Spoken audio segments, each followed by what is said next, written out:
आज हम लोग क्लास 7 जो एनसीईआरटी है उसका चैप्टर 2 करेंगे, जो नया वाला 2025 का एनसीईआरटी है। तो हमारा जो टॉपिक है अंडरस्टैंडिंग वेदर। ठीक है, तो यहाँ एक कोटेशन दिया गया है, मार्शल फ्रेंच नोवेलिस्ट, उन्होंने कहा a weather a change in weather sufficient to create world and oneself anew. मतलब स्लाइटली जो चेंज होता है वेदर में, वो जो हमारा इन्वायरमेंट है, ठीक है, या सराउंडिंग, उस पर क्या करता है, बिग इम्पैक्ट डालता है। ठीक है, जिसके कारण नए नए चेंजेस आते हैं ना। जब हम लोग बात करते हैं, जो हमारा जो बॉडी है वो क्या करता है, वेदर के अनुसार जो हमारे सेंसेस है वो रिस्पॉन्स करते हैं। जैसे अगर विंटर का सीजन है तो हमें कैसा चाहिए, वार्म कपड़ा चाहिए। उसी तरह हमारा समर का सीजन है तो कैसा चाहिए हमें, ये कोल्ड अनकंफर्टेबल कपड़ा चाहिए। ठीक है, तो आखिर ये वेदर होता क्या है? जब हम लोग बात करते हैं वेदर का, तो वेदर मेनली होता क्या है? वेदर आपका एक स्टेट ऑफ अर्थ एटमॉस्फेयर है किसी पार्टिकुलर टाइम पे।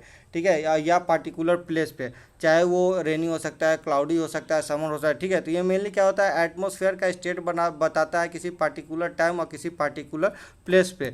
तो ये जो एटमॉस्फेयर है, एटमॉस्फेयर क्या है? एटमॉस्फेयर की जब हम लोग बात करेंगे तो ये लेयर ऑफ गैसेज है जो सराउंड किए हुए हैं हमारे प्लेनेट अर्थ को। ठीक है, मेनली कंपोज है आपका CO2, नाइट्रोजन, ऑक्सीजन, ठीक है, आर्गन, एक्सेट्रा गैसेज से कंपोज है। और जब हम लोग इसका बात करेंगे लेयर्स का, तो ये मेनली 5 लेयर्स में बटा हुआ है, जिसको कि हम लोग याद रख सकते हैं। T stem, STEM, T stem. ठीक है, ये मेनली 5 लेयर है। टी फॉर आपका ट्रोपोस्फेयर, स्ट्रेटोस्फेयर, मेसोस्फेयर, थर्मोस्फेयर और एग्जोस्फेयर। जब हम लोग बात करेंगे ट्रोपोस्फेयर का, तो ट्रोपोस्फेयर है सबसे लोएस्ट लेयर है। जैसे यहाँ देख सकते हैं ये अर्थ है, इसके जस्ट ऊपर है ट्रोपोस्फेयर, यानी लोएस्ट या क्लोजेस्ट।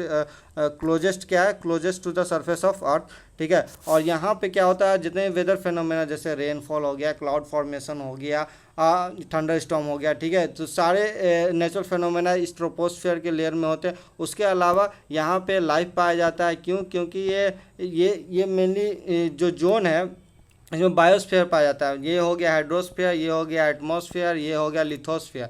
ये तीनों जोन के बीच का जो ये एरिया है, इसको कि हम लोग बायोस्फीयर कहते हैं। क्या कहते हैं? बायोस्फीयर। ये मेनली कहाँ पाया जाता है? जो बायोस्फीयर है वो आपका इसमें ये ट्रोपोस्फेयर के रीजन में ही पाया जाता है। और ये जो बायोस्फीयर है, यहाँ पे सारे एलिमेंट जैसे वाटर हो गया, लैंड हो गया, एयर मौजूद रहता है। इसीलिए यहाँ क्या होता है, यहाँ पे लाइफ पॉसिबल होता है। जो ठीक है, तो यहाँ लाइफ और ब्रीथ क्या होता है, पॉसिबल होता है। उसके अलावा क्या बात है, उसके अलावा जब हम लोग देखते हैं ट्रोपोस्फेयर को, तो ट्रोपोस्फेयर है वो थिक होता है इक्वेटर के पास और थिन होता है पोल्स के पास। ठीक है, तो जब हम लोग इक्वेटर के पास इसको देखेंगे तो यहाँ क्या होगा, यहाँ पे ये क्या होगा, थोड़ा मोटा होगा। क्यों? क्योंकि यहाँ पे वार्म एयर जाता है, ट्रॉपिकल रीजन पड़ता है, तो एयर ऊपर जाके एक्सपैंड करे, इसीलिए यहाँ पे थिकर रहता है। ठीक है, यहाँ पे तो हल्का मोटा, वहीं पोल्स पे रहता है, कोल्ड एयर से रहता है, तो वहाँ पे थिन होता है, यहाँ पे पतला पाया जाता है। इसका नॉर्मल एक्सटेंट देखें तो 6 to 18 किलोमीटर्स हो जाता है।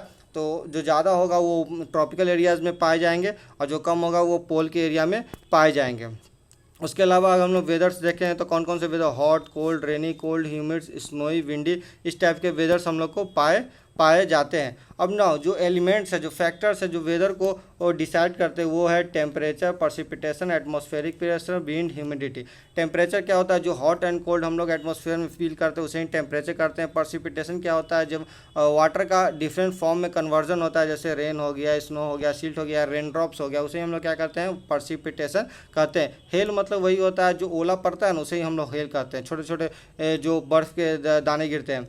ठीक है, एटमॉस्फेरिक प्रेशर क्या होता है, जो प्रेशर जो है हमारा एटमॉस्फेयर के द्वारा, ठीक है, अर्थ सरफेस पे लगाया जाता है, उसे ही हम लोग क्या कहते हैं, एटमॉस्फेरिक प्रेशर कहते हैं।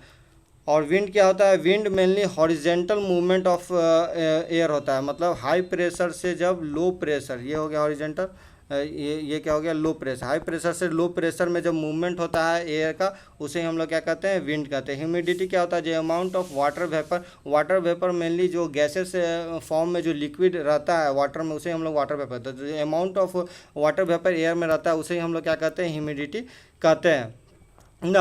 अगर हम लोग आगे देखें तो ये जो वेदर है उसका फोरकास्टिंग कैसे किया जाता है। वेदर का जो फोरकास्टिंग मतलब जो प्रिडिक्शन होता है, एक नेचर करता है, एक ह्यूमन करता है। अब नेचर कैसे करता है? नेचर जैसे नेचर से हम लोग कैसे देखते हैं? नेचर मतलब ट्रेडिशनल तरीके से जो नेचर क्लू देता है। मान लीजिए ये जो एंट है, अगर एंट अपने अंडों को यानी एग्स को हायर प्लेस पे ले जा रहा है, इसका मतलब क्या है? रेनफॉल यानी हैवी रेनफॉल आने वाला है। उसी तरह ये जो फ्रॉग है वेस्टर्न घाट में पाए जाते हैं, अगर ये टर्टर यानी क्रॉकिंग कर रहा है, इसका मतलब रेन आने वाला है। उसी तरह ये पाइन का जो कोन्स है, अगर ये क्लोज है तो मतलब हवा में क्या है? ह्यूमिडिटी है। अगर ये ओपन है तो मतलब हवा में क्या है? ड्राई है। क्यों?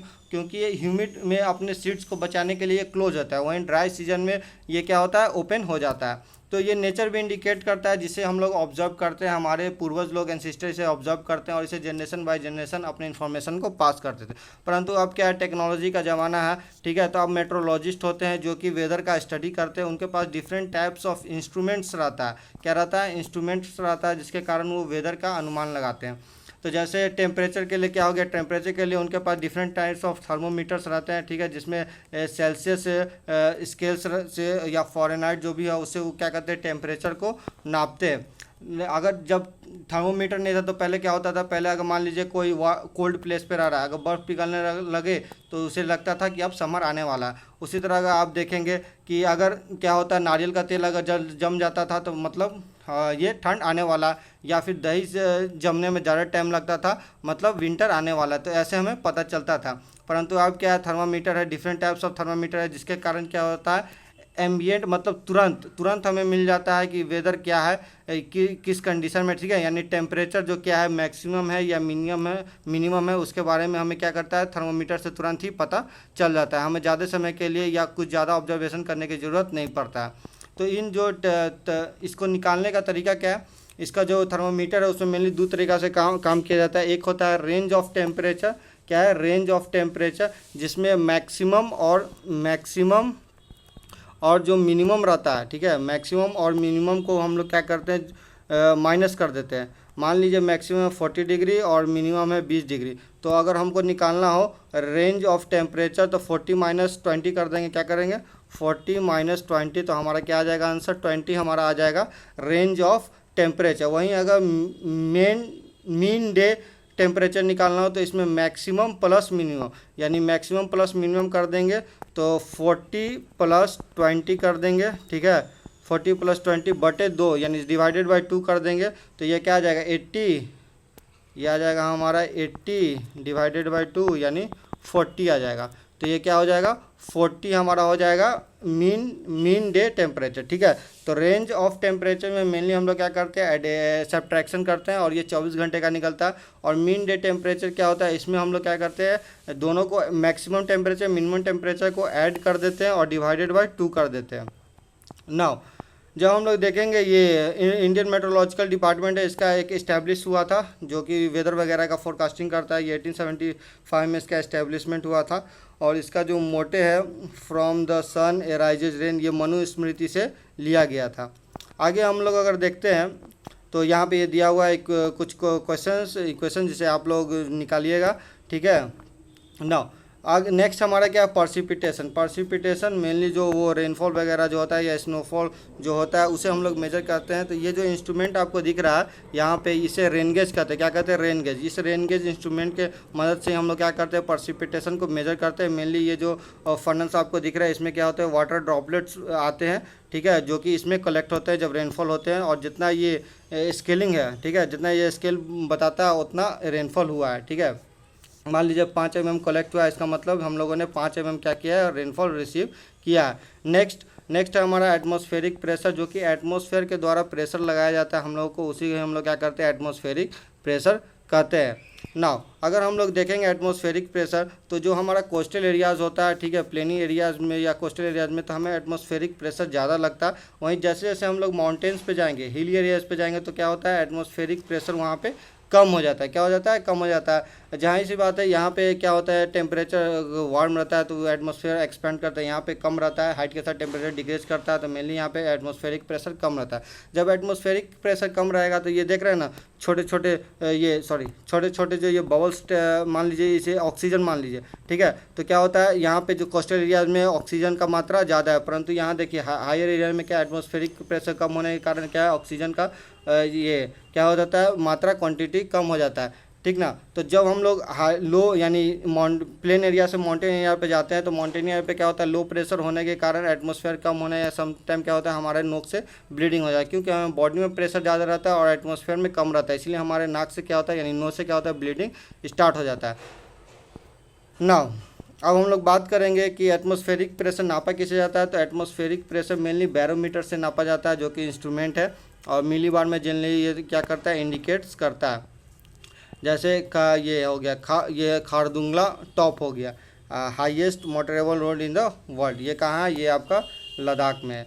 यहाँ पे ऑक्सीजन लेवल बहुत ही कम रहता है, क्यों, क्योंकि यहाँ पे एटमॉस्फेरिक प्रेशर कम है।